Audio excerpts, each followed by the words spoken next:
अस्सलाम वालेकुम नाज़रीन, आप देख रहे हैं प्रोग्राम दुनिया के साथ। मैं हूं आपके साथ आपकी मेज़बान आसमा इकबाल। आज सबसे पहले बात होने वाली है रूस में। पाकिस्तान समेत दीगर ममालिक ने अफगानिस्तान के हवाले से होने वाली कॉन्फ्रेंस में शिरकत की है। रूस ने कहा है कि तालिबान की अफगानिस्तान को मुस्तहकम करने की कोशिशों को तस्लीम करते हैं। रूसी वज़ीर ख़ारिजा सरगई लारोव का कहना था कि अब नई इंतज़ामिया इक़्तिदार में है, हम उनकी फ़ौजी और सियासी सूरत हाल को मुस्तहकम करने की कोशिशों को मानते हैं। रूसी वज़ीर ख़ारिजा ने कहा कि रूस को तालिबान के साथ मुज़ाकरात में अमरीका की गैर मौजूदगी पर अफसोस है। पाकिस्तान ने कहा है कि अफगानिस्तान में अमन पूरे खित्ते के इस्तेहकाम, बेहतर बाहमी रवाबित, महाजिरीन की वापसी और दहशतगर्दी के खात्मे के लिए इंतहाई अहम है। नाज़रीन, अफगानिस्तान के अमन अमल के लिए पाकिस्तान के मुस्बत किरदार को आलमी सतह पर तस्लीम किया गया। पाकिस्तान के अफगानिस्तान से मुतालिक खुसूसी नुमाइंदे मोहम्मद सादिक ने कहा है कि अफगानिस्तान में अमन पूरे खित्ते के इस्तेहकाम के लिए अहम है। उन्होंने कहा कि अफगान अमन के लिए आलमी बरादरी अपना किरदार अदा करे। मॉस्को फॉर्मेट में Iran, Bharat, Kazakhstan, Turkmenistan, Uzbekistan, Tajikistan और किर्गिज़स्तान के वफूद शरीक हुए हैं। मॉस्को में होने वाली इस कॉन्फ्रेंस में पाकिस्तान, रूस, चीन और अफगानिस्तान समेत 10 ममालिक शरीक हुए। नाज़रीन, अफगानिस्तान पर कंट्रोल हासिल करने के बाद तालिबान की ये पहली अहम बैनुल-अक़वामी मीटिंग है। गुज़श्ता हफ्ते रूसी सदर ने खबरदार किया था कि साबिक सोवियत यूनियन के ममालिक में हालात ख़राब करने के लिए दाइश के जंगजू अफगानिस्तान में जमा हो रहे हैं। तालिबान के वफ़द की क़यादत नायब वज़ीर आज़म अब्दुल सलाम ने की, जिन्होंने गुज़श्ता हफ्ते अमरीका और यूरोपीय यूनियन के साथ मुज़ाकरात भी किए थे। अब ये जो मीटिंग है, इसका एलामिया भी जारी कर दिया गया है। इस अहम इजलास का अफगानिस्तान से मुतालिक मॉस्को में 10 मुल्की जो इजलास हुआ है, उसके एलामिया में कहा गया है कि अफगान हुकूमत बैनुल-अक़वामी ज़िम्मेदारियों से मुकम्मल तौर पर आगाह है, क्योंकि ज़ाहिर है अफगान रहनुमा भी इसमें शरीक थे, उनका मौक़िफ़ भी सामने आया है। मज़ीद डिटेल्स भी हम आपसे शेयर करते रहेंगे। कहा यह भी गया है कि शुरका जो हैं वो पुरअमन, आज़ाद, दहशतगर्दी और मनशियात से पाक और इंसानी हुकूक पर मबनी अफगानिस्तान के साथ ताउन के अज़्म का इजहार करते हैं। सभी लोग ताउन करने को तैयार हैं, लेकिन एक मुल्क जिसने इसमें ताउन नहीं किया है इस कॉन्फ्रेंस के दौरान, उसका भी हम जिक्र करेंगे, उस पर भी हम बात करेंगे। हमने राबिता किया है असद महमूद साहब से, सीनियर दिफाई तज्ज़ियाकार हैं, माहिर हैं बैनुल-अक़वामी उमूर के। उनसे बात करते हैं, उन्हें वेलकम करते हैं। अस्सलाम वालेकुम असद महमूद साहब। वालेकुम अस्सलाम, thank you very much. Thank you Asad Mahmood sahab, आप हमारे साथ हमारे शो में मौजूद हैं। असद महमूद साहब, सबसे पहले जो सवाल मुझे आपसे पूछना है, बहुत सारे जहनों में है और जब ये खबर आई थी तभी से इस पर बहुत सारे सवालात उठ रहे थे कि ऐसा क्यों हुआ। मैं बात कर रही हूँ अमेरिका की, जिसने इस मीटिंग में, इस इजलास में शिरकत करने से ही इनकार कर दिया। जब अफगानिस्तान की तबाही का अमल शुरू हुआ, वहाँ पर ये जंग मुसल्लत की गई, उसमें अमेरिका की क्या इन्वॉल्वमेंट थी, किस तरह से इत्तेहादी ममालिक को इन्वॉल्व किया गया, ये सारी चीज़ें सबके सामने हैं। अब जब अफगानिस्तान में अमन की बात हो रही है तो क्यों पीछे हट गया यूएस? कुछ बता सकेंगे सर आप? बिस्मिल्लाहिर्रहमानिर्रहीम। मैं समझता हूँ कि अमेरिका ने किस लिए इस कॉन्फ्रेंस के अंदर आना है, बिकॉज़ ये कॉन्फ्रेंस तो वो है कि अफ़गानिस्तान की तामीर नौ की बात करते हैं, उसकी तरक्की की बात करते हैं, नॉर्मल लाइफ की बात करते हैं, वहाँ के लोगों की गवर्नेंस की बात करते हैं, और फिर उसी के साथ आप ये कहते हैं कि इस खित्ते के अंदर दहशतगर्दी ख़त्म होनी चाहिए। जी। ये जितनी बातें आपसे मैंने कही हैं, ये तो अमेरिका को बिल्कुल भी सूट नहीं करती। अगर अमेरिका इन सारी चीज़ों के अंदर कोई इंटरेस्टेड होता या उसकी कोई सिंसेरिटी होती, इट्स नॉट ओनली अमेरिका, उसके नाटो के जितने भी अलाइज हैं, yes they are equally responsible. ये जो आज इस वक्त आप मैस देखते हैं, जो 20 साल वो अफ़गानिस्तान के अंदर गुजार के गए हैं, और इस वक्त भी सिचुएशन ये है कि जो 4 करोड़ वहाँ पर अफ़गानिस्तान के लोग मौजूद हैं, उनकी किस तरह की मैं समझता हूँ कि उनकी उनकी हालत ज़ार है। मैं तो आपसे ये कहना चाहूँगा कि it is not only Afghanistan की आप बात करते हैं, ये अमेरिका बहुत आगे की तरफ सोच रहा है। वाई? बिकॉज़ वो इस वक़्त जो आप दहशतगर्दी की बात करते हैं या ओवरऑल इस रीजन को डिस्टर्ब करने की बात करते हैं, वो तो अमेरिका इसी चीज़ के अंदर तो इंटरेस्टेड है। वाई? बिकॉज़ वो रशिया को भी चेक रखना चाहता है, वो किसी सूरत के अंदर भी चाइना को भी कंटेन करना चाहता है। सेंट्रल एशियन स्टेट जैसे वो 5 हैं, आप पाकिस्तान की बात करें, आप ईरान की बात करें, तो मैं ये कहूँगा कि ये है बेसिकली अमेरिका का मतमा नज़र जो सामने आता है। अमेरिका अगर उसकी कोई सिंसेरिटी आपको नज़र आती, या फ़ील करते कि नहीं वो अफ़गान अवाम के साथ, इज़ नॉट अफ़गान तालिबान तो चलो साइड पे करें ना, अफ़गान अवाम के साथ अगर उसकी कोई थोड़ी भी हमदर्दी होती, तो मैं समझता हूँ कि वो जिस एब्रप्ट तरीके से वो निकला है, अमेरिका निकला, नाटो के ट्रुप्स उनके साथ इत्तेहादी निकले वहाँ से, उससे पहले they had plenty of time, they could do so many things basically for the Afghan and Afghanistan, और वहाँ पे एवरलास्टिंग पीस जो होना चाहिए था, मैं समझता हूँ उसके ऊपर अमेरिका बहुत काम कर कर सकता था। बट फाइन, वो तो बदनीयती की बात आती है ना। लेकिन इसी के साथ मैं समझता हूँ एक और बेइंतहा ज़रूरी चीज़ है। आप ये देख लेना, इन सारे सेंट्रल एशियन स्टेट्स हैं जो 5 हैं, Russia, China, Pakistan, Iran, okay जी चलें इंडिया भी एक लिहाज से मौजूद था। इस सारे एरिया के अंदर अदर देन आपको कतर की बात करें या कुछ और जो मिडिल ईस्ट के ममालिक हैं जहाँ पर अमेरिकन अड्डे आपको नज़र आते हैं, इस जी जी। सारे रीजन से तो अमेरिका आपको तो जाता हुआ नज़र आ रहा है। America is hmm. Is nowhere there. एक ये भी उनकी सबसे बड़ा मैं समझता हूँ कि उनकी प्रॉब्लम है। सो अब वो बाहर बैठ के तमाशा देखेंगे, सही डेफ़िनिटली है। उनकी अच्छा अच्छा, ह्यूमिलिएशन हुई है। असद साहब ये फरमा दीजिएगा, अमेरिका के बाहर बैठकर तमाशा देखने से और आज ये जो कुछ आज मीटिंग हुई है, इससे क्या फ़र्क पड़ने वाला है? अगर अमेरिका इसमें मौजूद होता तो कुछ और बातें मजीद हो सकती थी, कुछ और रिजल्ट्स निकल सकते थे इस इजलास के बाद जो एलामिया जारी हुआ है, आप समझते हैं? और अब जब अमेरिका नहीं है तो फिर मॉस्को फॉर्मेट की क्या अहमियत है अभी भी? देखिए, मेरा ख्याल है अब हमें थोड़ा-सा ना दुनिया को एक और तरीके से देखने की ज़रूरत है और जिसके अंदर स्पेशली इस रीजन के अंदर शायद आपको अमेरिका माइनस करके देखना पड़ेगा। ठीक है, आप उसको एक नेगेटिविटी के तौर पे आप देख सकते हैं। वो पीस स्पॉइलर तो अमेरिका को आप ले सकते हैं, लेकिन आप ये कहेंगे कि नहीं वो अमेरिका हेल्प आउट करेगा इस रीजन के अंदर कि स्टेबिलिटी किसी तरीके से आए, सर्टनली मेरा तो उसके बारे में किसी तरह की कोई उम्मीद नहीं है। आप ये बात करते हैं, देखें ना, अगर टाइम रीजनल फोर्सेस हैं बेसिकली जो आज इकट्ठी हुई, अफ़गान तालिबान वहाँ पर मौजूद थे, नेचुरली आपस में डिस्कशन हुई और आपने बिल्कुल अपने इंट्रोडक्शन के अंदर बहुत सारी चीज़ें कवर की हैं कि जी रशिया का क्या ओवरऑल स्टेट है या किस तरीके से वो चीज़ों को लेते हैं और जिस तरह उन्होंने ह्यूमैनिटेरियन असिस्टेंस की बात किया। रशिया इस आप यू कैन से कि पाकिस्तान तो बात करते ही चला आ रहा है, लेकिन रशिया एक लिहाज से आगे बढ़ा है, चाइना को आप एक लिहाज से आगे देखते हैं। These are the two countries जहाँ पे उनको बड़ा सीरियसली इस सारी चीज़ को देखना है कि हम कैसे कंटेन करते हैं ओवरऑल इस सारी सिचुएशन को। ये जो ह्यूमन कैटास्ट्रॉफी जो नज़र आती है इस वक्त, नज़र आती अफ़गानिस्तान के अंदर, उसको वो कैसे कवर कर रहे हैं, उसको कैसे उन्होंने क्लियर करना है, that is something very important. फिर एक और चीज़ भी है ना, रशिया का तो अपना इंटरेस्ट भी है कि भाई अगर ये इस्लामिस्ट जो हैं, जो ओवरऑल आईएसकेपी की हम बात करते हैं, खुरासान प्रोविंस वाले जो आईएसएस के लोग हैं, तो इस वक्त भी वहाँ पर वो तकरीबन 3000 प्लस माइनस की तादाद के अंदर तो मौजूद हैं और इट इज़ फेल्ट कि इनकी तादाद आपको बढ़ती हुई नज़र आएगी। जब वो बढ़ती है तो they are going to fan out. आप पीछे देखें ना, पिछले इन चंद हफ्तों के अंदर जिस तरह के उन्होंने ब्रूटल अटैक्स किए हैं और इतना मतलब जानी नुकसान वहाँ पर किया है। अफ़गानिस्तान के अंदर मुख्तलिफ मसाजिद की बात करते हैं और इवन अफ़गानिस्तान के तूल अर्ज़ के अंदर, तो फिर उनका इंग्रेस आप सर्टली आप सेंट्रल एशियन स्टेट जो पाँचों हैं, आप उनसे थ्रेट देखते हैं और वहाँ से फिर रशिया अपने आप को थ्रेटन फील करता है। तो रशिया और चाइना दोनों को अगर हम देखते हैं तो सर्टनली दे डोंट वांट कि उनका जो हमसाया या एक लिहाज से पड़ोसी है, वो वहाँ पर किसी तरह की कोई सिचुएशन खराब हो। और यही तो वो बातें हैं जो कि ठीक है, पाकिस्तान अब नहीं सिचुएशन वहाँ ऑलमोस्ट पर कई ख़राब दहाइयों ना से हो, करते ख़ास चला तौर है। पर अमन व अमान की ये रशिया भी चाहता है, चाइना भी चाहता है, पाकिस्तान इसमें बहुत पेश है, इसके हवाले से जो इक़दामात करने चाहिए। ज़ाहिर है दीगर पड़ोसी ममालिक भी ऐसा कभी नहीं चाहेंगे। लेकिन अफ़गानिस्तान के जो माशी मसाइल हैं, इनको आप क्या समझते हैं कि वाक़ई रशिया और चाइना माशी मसाइल को लेकर भी उतने ही संजीदा हैं जितने अमन व अमान की सूरत हाल को लेकर हैं? और क्या कुछ मदद कर सकते हैं? जिस तरह से आपने फरमाया कि अमेरिका ने तो हाथ उठा लिया, वो तो चाहेगा ही नहीं। तो ये दोनों बिल्कुल बड़े देखें ना, मुल्क कुछ कर पाएंगे माशी सूरत हाल को लेके अब सर? जी बिल्कुल कर सकते हैं। देखिए, पहली बात तो ये है कि अमेरिका तो टोटली नॉन सीरियस है और अमेरिका को मेरा ख्याल है उस तरीके से हमें ओके उस तरह मेजर प्लेयर के तौर पे अब लेने की ज़रूरत नहीं है। मैंने फिर आपसे कहा ठीक कि है। वो गेम स्पॉइलर तो हो सकता है, पीस स्पॉइलर तो अमेरिका हो सकता है, लेकिन वो अफ़गानिस्तान के लिए या अफ़गानिस्तान के लोगों के लिए वो आपको कुछ करता हुआ नज़र नहीं आएगा। नो अभी से ठीक है। अगर हम चाइना की बात करते हैं या रशिया की बात करते हैं, economically certainly China is very strong और रशिया उस लिहाज से इतना फाइनेंशियली तो स्ट्रॉन्ग नहीं है। But definitely there are so many avenues in which actually Russia can work basically for the Afghan people. और मैं ये समझता हूँ कि इनको अगर चाइना और रशिया को स्पेशली अगर हम लें, बाकी पाकिस्तान, ईरान को और सेंट्रल एशियन स्टेट या इंडिया को साइड पे भी कर दें, ये 2 ममालिक हैं जहाँ पे समथिंग वेरी सीरियस कि यस टारगेट है ना ये दोनों अमेरिका के, इसमें तो किसी को शक नहीं होना चाहिए। हाँ।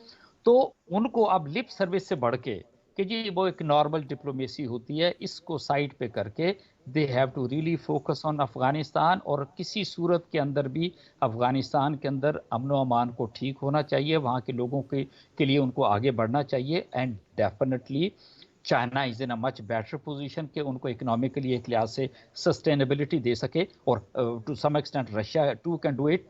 तो मैं ये समझता हूँ कि now the time has come for these two powers, China और रशिया के लिए, कि जहाँ पे उनको they have to be very proactive. Why it is so? Because इस रीजन के अंदर पीस लेकर आना, एवरलास्टिंग पीस, स्टेबिलिटी लेकर आना, इट इज़ नॉट ओनली कि ये सूट करती है सिर्फ अफगानिस्तान को, ये पूरे रीजन को सूट करती है, पूरे और रीजन उससे को ये ज़्यादा सूट करती है, पूरा रीजन तो इसमें शरीक है ही है, लेकिन अमेरिका जो कि जिम्मेदार समझा जा रहा है, और बहुत हद तक उसने खुद एडमिट भी किया है, अपनी शिकस्त को तो तस्लीम किया है, दीगर चीज़ों को भी पार्टिसिपेट करना चाहिए था, आना चाहिए था, लेकिन नहीं किया गया। बहरहाल असद महमूद साहब, आप इस सारी सिचुएशन पर और ख़ासतौर पर मॉस्को में होने वाली इस बड़ी बैठक के हवाले से हमसे बात कर रहे थे। सर बहुत शुक्रिया आपके वक्त के लिए, thank you so much. Afghanistan से मुतालिक जी मॉस्को में 10 मुल्की इजलास, इस हवाले से हम बात कर रहे थे, जिसमें अमेरिका ने शिरकत नहीं की है। जो मशरिक़ वस्ता के ममालिक हैं उन्होंने ये समझा कि इसमें शिरकत करना बहुत ज़्यादा ज़रूरी है, मसाइल को हल करना बहुत ज़्यादा ज़रूरी है, लेकिन अमेरिकी सदर जो बाइडन ने ये ज़रूर किया है कि मशरिक़ वस्ता के माहिर समझे जाने वाले डोनाल्ड ब्लूम को पाकिस्तान के लिए अपना सफ़ीर नामज़द कर दिया है। डोनाल्ड ब्लूम का शुमार मुल्क के सीनियर सफारतकारों में होता है। वाइट हाउस के ऐलान के मुताबिक अमेरिकी सैनिक से तौसीक के बाद डोनाल्ड ब्लूम इस्लामाबाद में जिम्मेदारियां संभालेंगे। इससे पहले आपको बताएं कि डोनाल्ड ब्लूम ट्यूनिस, यरूशलेम और दीगर अरब ममालिक समेत अमरीकी वजारत खारजा में मुख्तलिफ ओहदों पर फायज रहे हैं। अमेरिका ने अफगानिस्तान के हवाले से हमेशा पाकिस्तान के किरदार को सराहा है। ये बड़ी एक अहम तैनाती है जो की गई है अमेरिका की जानिब से।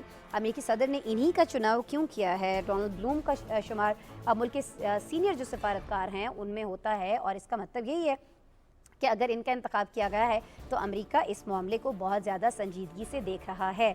लेकिन आज ये जो मॉस्को में एक कॉन्फ्रेंस हुई है, जो इजलास हुआ है, इस इजलास के अंदर अमेरिका का शरीक ना होना भी बहुत सारे सवालात को जन्म दे रहा है। लेकिन बहुत सारे हल्के ये भी हमें कहते हुए दिखाई दे रहे हैं कि चूँकि रशिया और चाइना के साथ अमेरिका के जो ताल्लुकात हैं, सिर्फ और सिर्फ उस वजह से अमेरिका ने इसमें शिरकत नहीं करना चाहिए। लेकिन अभी जब हम अपने गेस्ट से बात कर रहे थे असद महमूद साहब से, तो वो यही फरमा रहे थे कि अमेरिका अब अफ़गानिस्तान में सूरत हाल बेहतर हो पाए माशी लिहाज से ये नहीं चाहता है, यहाँ खत्ते के ममालिक को उलझाए रखना चाहता है। लेट्स सी अब जब यहाँ पर डोनाल्ड ब्लूम आ जाते हैं तो उसके बाद सूरत हाल क्या रहती है, ये जो अहम तैनाती है इसके क्या अहम रिजल्ट्स सामने आ सकते हैं।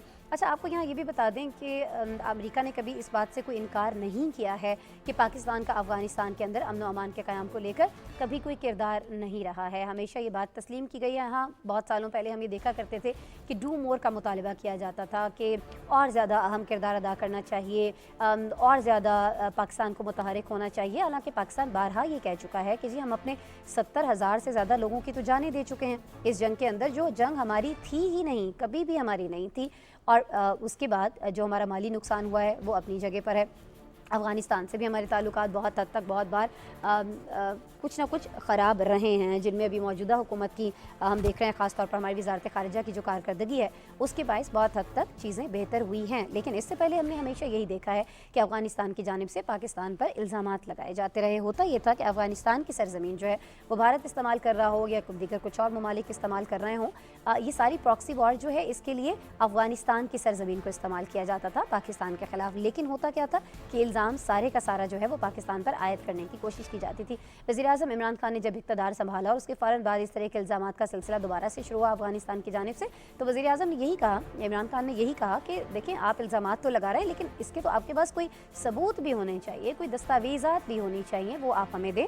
अगर वाकई पाकिस्तान में से कोई भी ग्रुप जो है इसमें मुलव्वस है तो हम उसके खिलाफ कार्रवाई करेंगे। लेकिन इसका अफ़गानिस्तान के पास कोई जवाब नहीं था कभी भी, क्योंकि पाकिस्तान ऐसी किसी सरगर्मी में मुलव्वस रहा ही नहीं है। ये बात दो टोक और वाज़े अंदाज में वज़ीर-ए-आज़म इमरान खान बहुत बार कह चुके हैं। अच्छा, जो बाइडन के हवाले से भी वज़ीर-ए-आज़म इमरान खान बहुत ज़्यादा पुरुम्मीद थे जब इन्होंने इक़्तिदार संभाला था कि अब अमेरिका में ख़ास तौर पर अफ़गानिस्तान को लेकर कुछ ना कुछ संजीदगी हमें दिखाई देगी। लेकिन जी संजीदगी क्या थी वो तो खैर हम सभी ने देख लिया।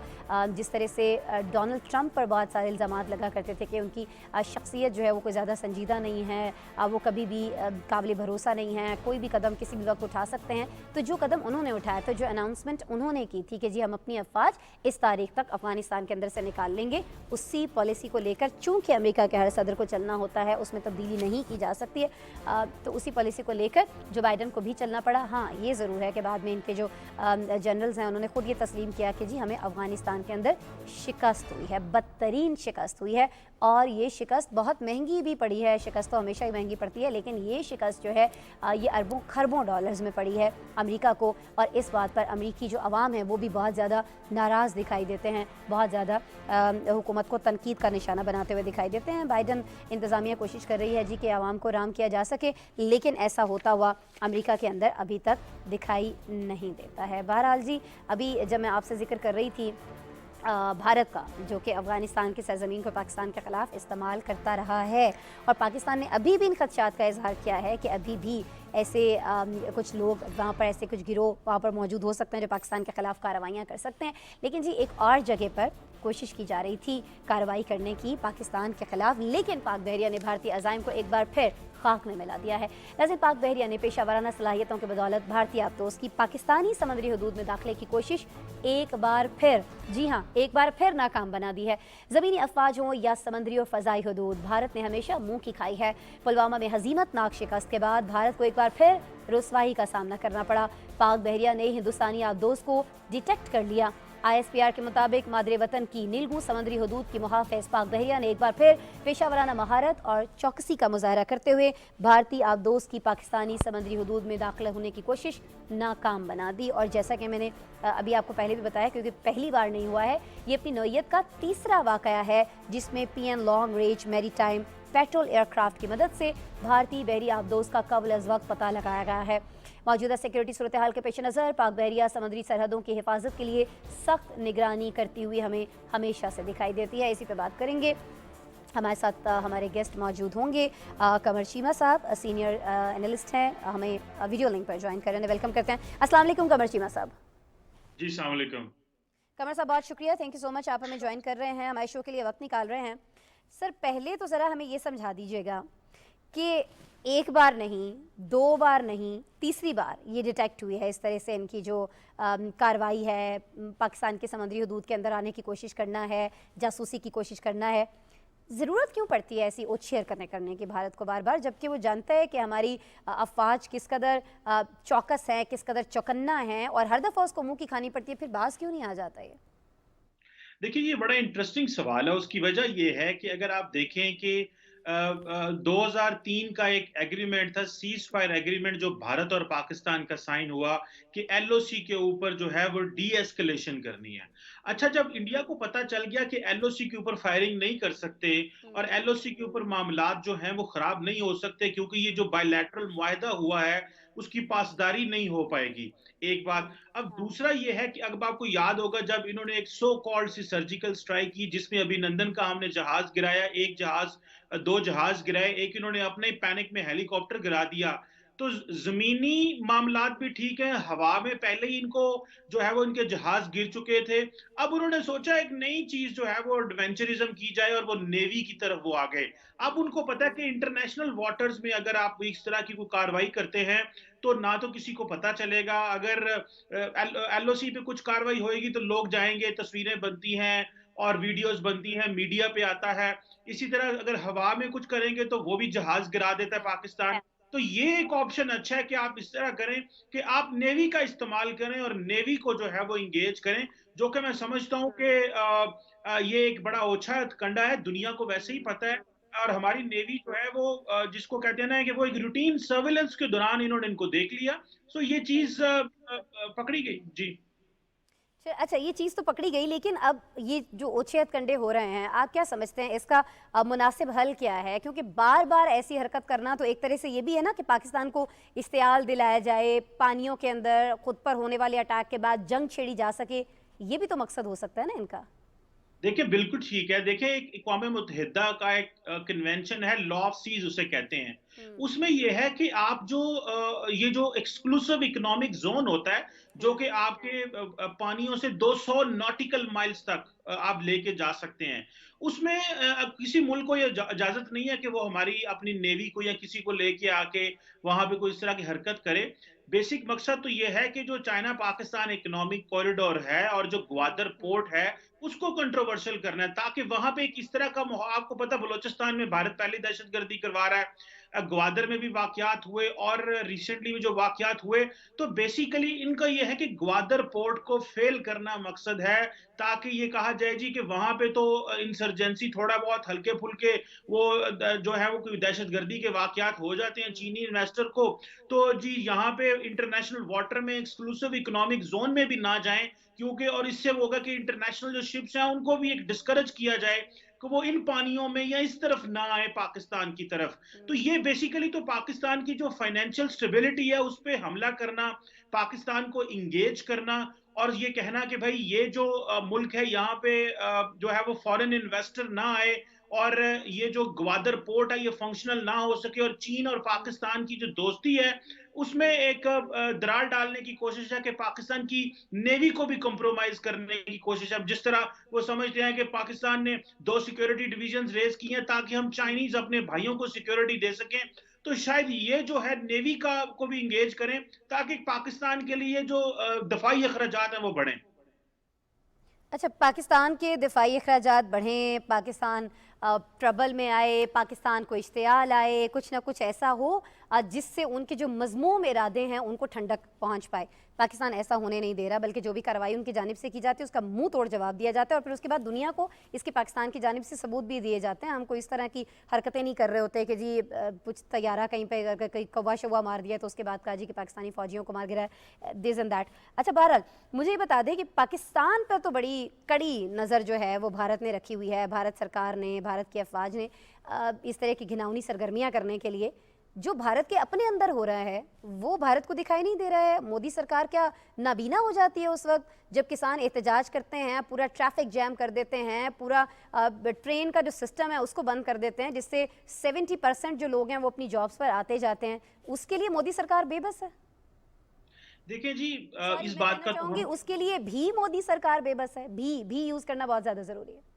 जी, जी। देखिए, उसके लिए बड़ी सीधी-सी बात है कि नरेंद्र मोदी ने और उनकी जमात ने फैसला कर लिया है कि वो भारत के लिए नया कानून लेके आना चाहते हैं, भारत का कॉन्स्टिट्यूशन बदलना चाहते हैं। हाँ, वो समझते हाँ, ये हैं कि जब हमने अगर भारत का अगर इसकी सेकुलर नेचर तब्दील ना की और इसको एक हिंदू रियासत ना बनाया, तो शायद उनके जो अज़ाइम हैं वो ठीक नहीं होंगे, वो पूरे नहीं होंगे। दुनिया भी देख रही है। अभी देखिए रिसेंटली जो नरेंद्र मोदी का विजिट हुआ है अमेरिका का, आप उसमें देखिए पूरी दुनिया के मीडिया ने नरेंद्र मोदी को क्रिटिसाइज किया है, उनकी जमहूरियत पे, उनके ह्यूमन राइट्स रिकॉर्ड पे, ऑपोजिशन पे जो क्रैकडाउन है उसके हवालों से, इंडिया के अंदर इस्लामोफोबिया के हवाले से कि किस तरह मुसलमानों को टारगेट किया जा रहा है लव जिहाद का नाम लेके, जो वहां पे लिबरल प्रोग्रेसिव मीडिया था उसको टारगेट करके, गोदी मीडिया को प्रमोट करके दुनिया ने उसको देख लिया है। अब देखना यह है कि इंटरनेशनल कम्युनिटी की जो साइलेंस है वो किस हद तक रहती है। क्या दुनिया ने वाकई फैसला कर लिया है कि वो डबल स्टैंडर्ड्स के साथ रहेंगे? एक तरफ वो कहते हैं इंसानी हकूक की बात होगी, लेकिन दूसरी तरफ जब भारत में इंसानी हकूक आते हैं तो उनके अंदर खामोशी रहती है। वो समझते हैं कि शायद इस पे हमें आंखें चुरा लेनी चाहिए।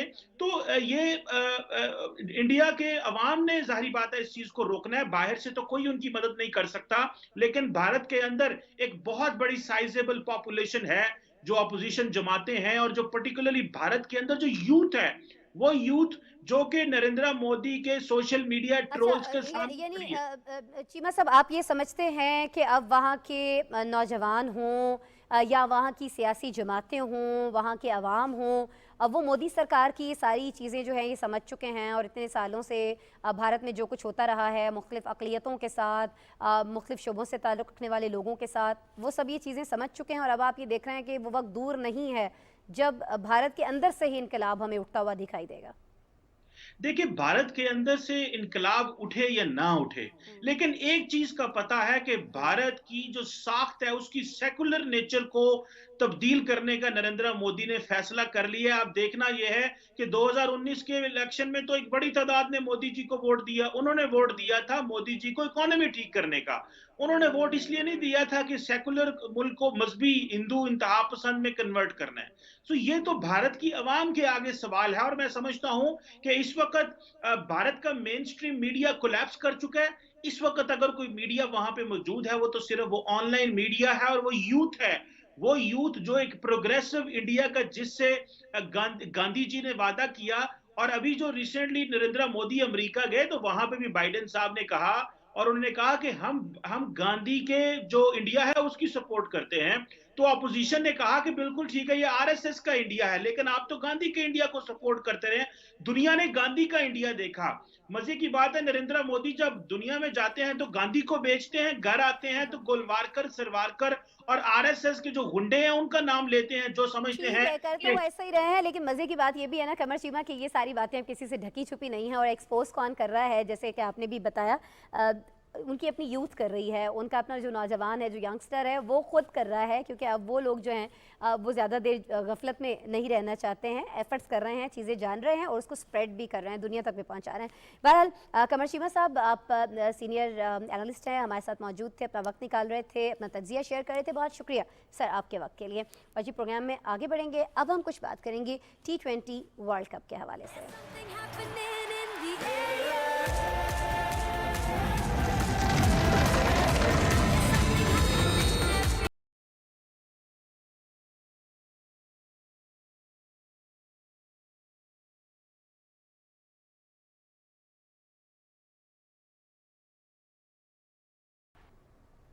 जी हाँ, बात होगी T20 वर्ल्ड कप के वार्म अप मैच की, जिसमें जनूबी अफ्रीका ने पाकिस्तान को 6 विकेटों से हरा दिया। अबूधाबी में होने वाले इस मैच में पाकिस्तान ने पहले बैटिंग की, 20 ओवर्स में 6 विकेटों पर 186 रन बनाए। फ़खर जमान ने 5 छक्कों और 2 चौकों की मदद से 52 रन की इनिंग्स खेली। आसिफ अली ने 32 और शोएब मलिक ने 28 रन स्कोर किए। जनूबी अफ्रीका के कागेसो रबादा ने 3 खिलाड़ियों को आउट किया और जवाब में जनूबी अफ्रीका ने आखिरी गेंद पर हदफ 4 विकेटों के नुकसान पर हासिल कर लिया।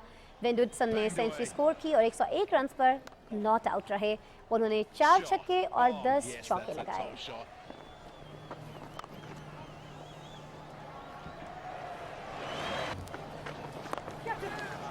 Shot. That ball put away for 4. Pressure. और जी T20 वर्ल्ड कप ही के 7वें मैच में नामीबिया ने नीदरलैंड्स को 6 विकेटों से हराकर वर्ल्ड कप में पहली कामयाबी हासिल कर ली है। ये मैच PTV स्पोर्ट्स पर बराह रास्त दिखाया गया।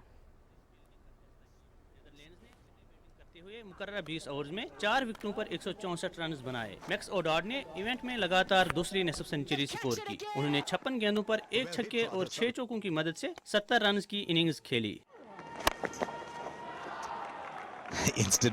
Instant O'Dowd says he was setting himself up for the shot, wasn't he? Colin एक्करमैन ने 35 रन बनाए। Yeah, there he goes into the pitch and that's a success. Namibia की तरफ से जॉन फ्राइलिंक ने 2 खिलाड़ियों को आउट किया। So good. नामीबिया ने 165 रन का मतलूबा हदफ 19 ओवर्स में 4 विकेटों पर हासिल किया। 52 रन पर 3 विकेटें गिरने के बाद कप्तान गेरहार्ड इरास्मस और डेविड वीजे के दरमियान 93 रन की पार्टनरशिप कायम हुई। Roll off, will clear the ball. Played away, just out of the reach. Erasmus ने 22 गेंदों पर 32 रन बनाए। That'll do for the Namibians. That is another boundary and another one from jumping wide. David VJ 66 run के साथ नाकाबिल शिकस्त रहे। उनकी inning 5 छक्कों और 4 चौकों से मुज़य्यन थी। Spreads. What do you talk about the boundary? Dutch team की जानिब से क्लासन, एक्करमैन, वेंडरवुक्टन और पीटर सिलार ने एक खिलाड़ी को आउट किया। डेविड वीजे मैच के बेहतरीन खिलाड़ी करार पाए। 7वें मैच का अहवाल तो आपने जान लिया। अब बात करेंगे T20 वर्ल्ड कप के 8वें मैच की, जिसमें श्रीलंका ने आयरलैंड को 70 रन से हरा दिया। 172 रन के हदफ के ताक़ुब में आयरलैंड की टीम 101 रन बनाकर आउट हुई। Sri Lankan fan, here you win.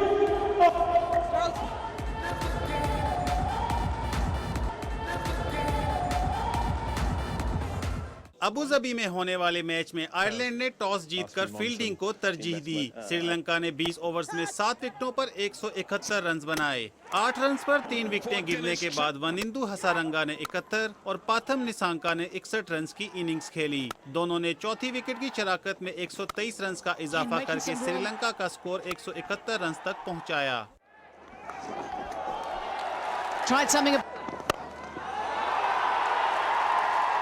Beautiful. Wanindu Hasaranga ने एक छक्का और 10 चौके लगाए। Oh, it's in the gap. It's in the gap for 4. I wonder if Hasaranga even realized. Patham निसाका की इनिंग्स में एक छक्का और 7 चौके शामिल थे। Runs come like these two. The other day, Ireland की तरफ से जोश लिटल ने 4 विकेटें हासिल की। मार्क इडीज ने 2 और पॉल स्टर्लिंग ने एक खिलाड़ी को पवेलियन की राह दिखाई। जवाब में आयरलैंड की टीम श्रीलंका की बॉलिंग का सामना न कर सकी और 18.3 ओवर्स में 101 रन पर ढेर हो गई। आयरलैंड के सिर्फ 2 बल्लेबाज डबल फिगर्स तक पहुंचने में कामयाब हुए। एंडी बालबर्नी ने 41 और कर्टिस कैम्फर ने 24 रन स्कोर किए। right, Sterling. This is the pulse. Straight to the man. Sri Lanka की जानिब से माहिश थिकशाना ने 3 विकेटें अपने नाम की। Brilliant. Tikshana brought back into. लाहिरो Kumara और करुणा रत्ने के हिस्से में 2-2 विकेटें आईं। It's all over. The lights signified a good win for. T20 world cup के तमाम मुकाबले पीटीवी स्पोर्ट्स पर बराह रास्त दिखाए जा रहे हैं।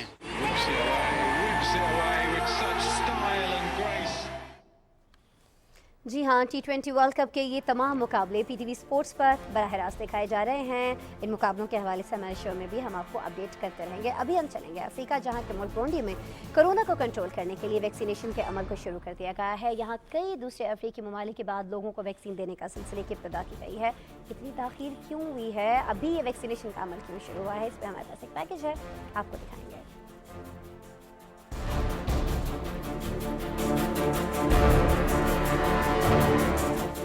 अफ्रीका के मुल्क ब्रूंडी में लोगों को कोरोना वबा से महफूज रखने के लिए वैक्सीनेशन का आगाज कर दिया गया है। यहाँ लोगों को वैक्सीन देने का सिलसिला दूसरे अफ्रीकी ममालिक की निस्बत बहुत ताखीर से शुरू हुआ है। आलमी खबरसां इदारे के मुताबिक मशरकी अफ्रीका के मुल्क ब्रूंडी में वैक्सीनेशन का अमल शुरू किया गया है। इसकी इफ्तिताही तकरीब में सरकारी हुकाम शरीक नहीं थे। वैक्सीन के लिए कतारों में खड़े लोगों का कहना है कि उन्होंने वैक्सीनेशन की इब्तदा के हवाले से एक दूसरे से सुना है और खुद को वबा से महफूज बनाने के लिए यहाँ आए हैं। ब्रूंडी में वैक्सीनेशन का अमल चीन की तरफ से अतिया करदा 5 लाख साइनोफार्म वैक्सीन की खुराकों से किया गया है। वैक्सीन लगवाने के लिए आने वाली एक खातून मैरी का कहना है कि मैंने अपनी मर्जी से वैक्सीन लगवाई है और ये मामूल का काम है। मुझे हुकूमत की तरफ से वैक्सीन लगवाने के लिए मजबूर नहीं किया गया। ब्रूंडी के वजीर सेहत का कहना है कि सारे पार्टनर से मिलकर रजिस्ट्रेशन के मराकज खोले जाएंगे ताकि हमें मालूम हो सके कि कितने लोग वैक्सीन की खुराक लेने के लिए तैयार हैं। उन्होंने कहा यह अमल दारुल हुकूमत समेत मुल्हिका अजला में भी एक साथ शुरू किया जाएगा। ब्रूंडी की कुल आबादी 1 करोड़ 15 लाख नफूस पर मुश्तमिल है। यहाँ कोरोना से मुतासर होने वाले अफराद की कुल तादाद 19,300 है, जबकि वबा का शिकार होकर 14 अफराद अपनी जान की बाजी हार चुके हैं। ताहम गुज़िश्ता 18 माह में यहाँ वबा फैलने के हवाले से कोई आदादो शुमार मुरतब नहीं किए गए। ब्रूंडी के साबिक सदर ने वबा की हलाकत खेजी को संजीदा नहीं लिया था और उन्होंने कोरोना को रोकने के लिए कोई इक़दाम नहीं किए। मौजूदा सदर एवरिस्टी ने जून 2020 में इक़्तिदार संभालने के बाद वायरस से लड़ने के मौसर इक़दाम किए हैं। वज़ीर सेहत का कहना है कि अगले हफ्ते कोवैक्स प्रोग्राम के तहत 24 लाख वैक्सीन की खुराकें मिलने की तवक्को है। यार चलते हैं जहां स्पेन के उम्बेरे वेजा में आतिशफशां से निकलने वाला लावा 2000 एकड़ ज़मीन पर फैल चुका है, जबकि इससे 2000 इमारतों को नुकसान और 6000 से ज़ायद लोग बेघर हो चुके हैं। बेघर होने वाले अफराद के लिए क्या कुछ इकदाम हो रहे हैं और जो घर तबाह हुए हैं, जो नुकसान पहुंचा है, उसके इजाले के लिए यहाँ की गवर्नमेंट क्या कर रही है, ये सारी चीज़ें एक रिपोर्ट में हैं। ये रिपोर्ट आपको दिखाएंगे।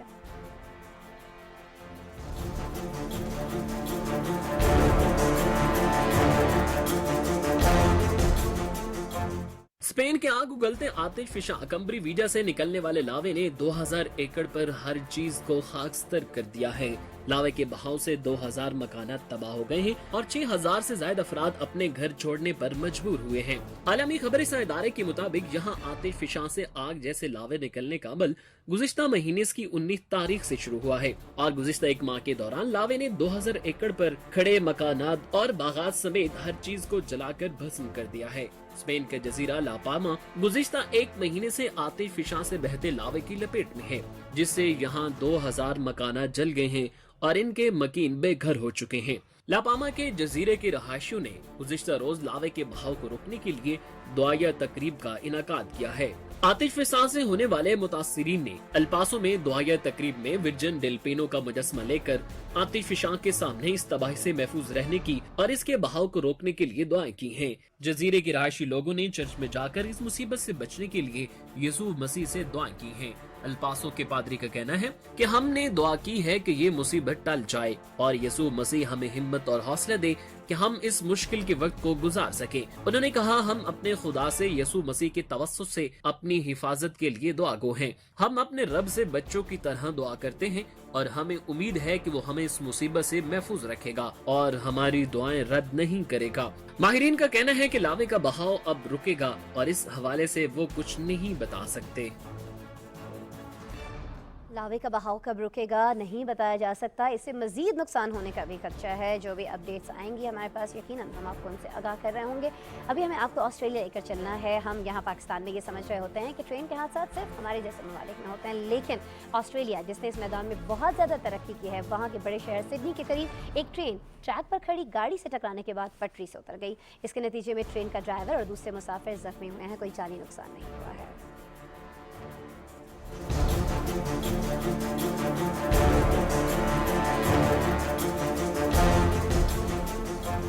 ऑस्ट्रेलिया के शहर सिडनी से 90 किलोमीटर दूर वोलिंगोंग नामी कस्बे के करीब एक ट्रेन ट्रैक पर खड़ी गाड़ी से टकराने के बाद पटरी से उतर गई, जिसके नतीजे में ड्राइवर समेत मुसाफिरों को चोटें आई हैं। आलमी खबरें इदारे के मुताबिक ट्रेन का ये हादसा मकामी वक्त के मुताबिक सुबह 4:15 पर पेश आया है। हादसे के बाद ट्रेन की बोगियां पटरी से उतर गईं और मुसाफिरों को हादसे के नतीजे में चोटें आईं। ड्राइवर हादसे के बाद जख्मी हालत में बोगी के अंदर फंस गया, जिसे इमरजेंसी सर्विस के हुकाम ने वहां से निकालकर अस्पताल मुंतकिल किया। सरकारी हुकाम के मुताबिक एक गाड़ी ट्रैक पर खड़ी थी, जिससे ट्रेन की टक्कर होने से 9 मुसाफिर मामूली जख्मी हुए हैं और किसी तरह का जानी नुकसान नहीं हुआ। ऑस्ट्रेलियाई रियासत न्यू साउथ वेल्स के पुलिस ऑफिसर क्रेग आयरलैंड का कहना है कि जाए हादसे पर लोगों ने ट्रेन की सूरत हाल से अंदाजा लगाया कि यहाँ बहुत सी हलाकतें हुई होंगी, लेकिन खुशकिस्मती से कोई जानी नुकसान नहीं हुआ। क्रेग का कहना था कि ये हादसा कोई सादा मसला नहीं है और हकीकत ये है किसी ने गाड़ी को ट्रैक पर खड़ा किया है या वो किसी तरह की मुहिम जोई के हवाले से ट्रैक पर गाड़ी चला रहा था, बज़ाहिर जिसका कोई जवाब नजर नहीं आता। उन्होंने कहा, यह भी मुमकिन है किसी ने जानबूझकर ऐसी शरारत की हो। क्रेग का कहना था कि हादसे से बहुत ज्यादा नुकसान हुआ है। रेल की बोगियां मुतासिर हुई हैं। नजदीकी बिजली की तारों को भी शदीद नुकसान हुआ है। ट्रैक पर गाड़ी निसान कंपनी की थी, जो ट्रेन की टक्कर से मुकम्मल तबाह हो चुकी है। उन्होंने कहा, यहाँ बहाली के अमल के लिए बहुत बड़ा ऑपरेशन करना होगा और यहाँ अवाम को कुछ वक्त के लिए तकलीफ का सामना करना पड़ेगा। पुलिस ने जाए हादसा का मुआयना किया है और नामालूम शख्स के हवाले से तहकीकात का सिलसिला शुरू कर दिया गया है। अभी तक इस बात का तयन नहीं किया जा सका कि ये गाड़ी कब से ट्रैक पर खड़ी थी। पुलिस इस हवाले से मजीद तहकीकात कर रही है ताकि जिम्मेदारों को इंसाफ के कटहरे में लाया जा सके। इक्वाडोर का रुख करते हैं, जहां हुकूमत ये चाहती है कि ऑयल डेवलपमेंट के जो मंसूबे हैं, ऑयल डेवलपमेंट जो है उसको वुसअत दी जा सके, उसको मज़ीद फैलाया जा सके। लेकिन इक्वाडोर के जो कदीमी बाशिंदे हैं उन्होंने हुकूमत को ऑयल डेवलपमेंट को वुसअत देने से रोकने के लिए मुकदमा दर्ज करवा दिया है, ताकि माहौलियाती हवाले से हसास अमेज़ॉन के जंगल में कोई इस तजारती सरगर्मियाँ, ऐसी कोई भी तजारती सरगर्मियाँ जो हैं वो सर अंजाम ना पा सकें। डिटेल क्या है आपको दिखाएंगे।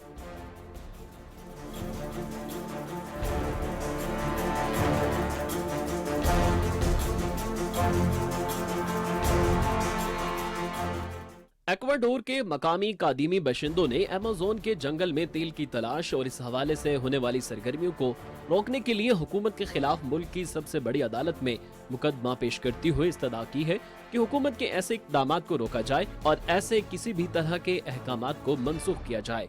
आलमी खबर इदारे के मुताबिक इक्वाडोर के कदीमी बाशिंदों ने मुल्क की सबसे बड़ी अदालत में सदर गुइल्lermo लासो के अमेज़न के जंगलात में ऑयल डेवलपमेंट के मंसूबों को चैलेंज करते हुए इस पॉलिसी को मकामी लोगों की मौत करार दिया है। इक्वाडोर के मौजूदा सदर पेशे के एतबार से बैंकर हैं और उन्होंने गुज़श्ता मई में सदारत का ओहदा संभाला है। उन्होंने अपनी सदारत के पहले दिन 2 अहकामात सादिर किए थे, जिसमें पहला अमेज़न के हसास इलाके में ऑयल डेवलपमेंट से मुताल्लिक था और दूसरा इस माहौलियाती इलाके में कान कनी का मंसूबा और बैरूनी सरमायाकारी को लाने के हवाले से था। अमेज़न के मकामी बाशिंदे यहाँ किसी तरह की तिजारती सरगर्मियों के सख्त मुखालिफ हैं। उन्होंने इन मंसूबों के हवाले से मुल्क की सबसे बड़ी अदालत का दरवाजा खटखटाया है और अदालत से दरखास्त की है कि मौजूदा हुकूमत के ऐसे मंसूबों को मकामी लोगों की नुमाइंदा तंजीम कोनाए के सदर लियोनिदास का कहना है कि एक्वाडोर को स्कॉटलैंड में माहौलियात के हवाले से होने वाली कॉन्फ्रेंस में दुनिया को बताना चाहिए कि हम इस जंगल के साथ कैसे माहौल को तहफ़्फ़ुज़ दे रहे हैं और दुनिया को ऑक्सीजन दे रहे हैं, जबकि मौजूदा हुकूमत इन जंगलात में कानकनी और ऑयल डेवलपमेंट के मंसूबे लाने पर अमल पैरा है, जिसका नुकसान यहाँ की मकामी आबादी को होगा। कबीले के रहनुमा ननक्यूमा का कहना है कि हमारा इलाका हमारे लिए जिंदगी है। हम यहाँ रहते हैं, काश्तकारी करते हैं, माहिरगिरी करते हैं, शिकार करते हैं और अपने बच्चों की खुराक के लिए फसलें काश्त करते हैं। हम इन जंगलात पर इन्हिसार करते हैं और दरियाओं में बसते हैं। उन्होंने कहा, अगर यहाँ ऑयल डेवलपमेंट के हवाले से सरगर्मियां शुरू की गईं, तो यहाँ मौजूद मकामी लोगों की 22 कम्युनिटीज को शदीद नुकसान होगा। मौजूदा सदर लासो का कहना है कि वो यहाँ से तेल की पैदावार 10 लाख बैरल योमिया करने का हदफ रखते हैं और उम्मीद है कि 2025 तक ये हदफ हासिल कर लिया जाएगा, जबकि यहाँ के मकामी लोगों का कहना है कि ऐसे किसी इक़दामात के हवाले से भरपूर एहतजाज भी किया जा सकता है। दुनिया के साथ में आज आपने दुनिया भर में क्या अहम वाक़यात हुए हैं, तमाम के तमाम जाने। कल रात दोबारा आपसे मुलाकात होगी। अपना बहुत सा ख्याल रखिएगा। अल्लाह ने के बाद।